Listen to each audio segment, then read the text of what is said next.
ছট পুজো উপলক্ষে হাওড়ার গঙ্গার ঘাটগুলোতে চলছে প্রস্তুতির শেষ পর্ব।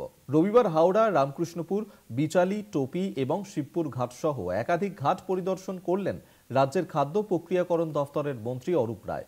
ঘাটে আগত ভক্তদের নিরাপত্তা ও সুবিধার জন্য রাজ্য সরকারের তরফে সমস্ত প্রয়োজনীয় ব্যবস্থা নেওয়া হয়েছে। বাঁশের ব্যারিকেড দিয়ে ঘাট ঘিরে দেওয়া হয়েছে। পাশাপাশি মোতায়েন রয়েছে রিভার ট্রাফিক পুলিশ ও হাওড়া সিটি পুলিশের বিশেষ নজরদারির দল।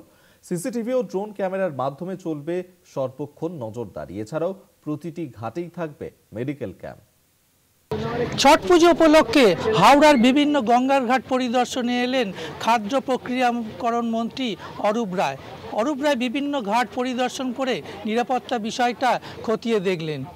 তিনি গেলেন হাওড়া শিবপুর ঘাট, হাওড়া রামকৃষ্ণপুর ঘাট, হাওড়া বিচালি ঘাট, হাওড়া টোপি ঘাটে পরিদর্শন করলেন যে নিরাপত্তা কিভাবে তৈরি করা হয়েছে। দেখা গেল হাওড়ার সমস্ত গঙ্গার ঘাটগুলি শক্তপোক্ত বাঁশের ব্যারিকেড করে দেওয়া হয়েছে।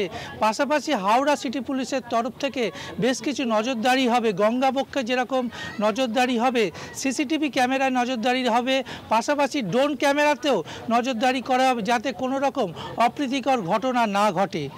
হাওড়া সিটি পুলিশের তরফ থেকে যেরকম নজরদারি থাকছে, পাশাপাশি হাওড়ার বিভিন্ন গঙ্গার ঘাটে স্বেচ্ছাসেবকমূলক যারা স্বাস্থ্য বিভাগে রয়েছে তারাও ক্যাম্প করবে যাতে কোনো রকম অসুস্থ হয়ে গেলে মানুষজন তাদের দেখভালের জন্য একটা স্বাস্থ্য ক্যাম্পও থাকবে।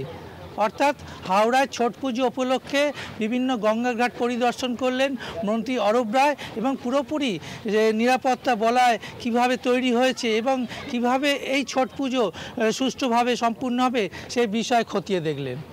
হাওড়া থেকে জগন্নাথ সামন্ত, কলকাতা টিভি।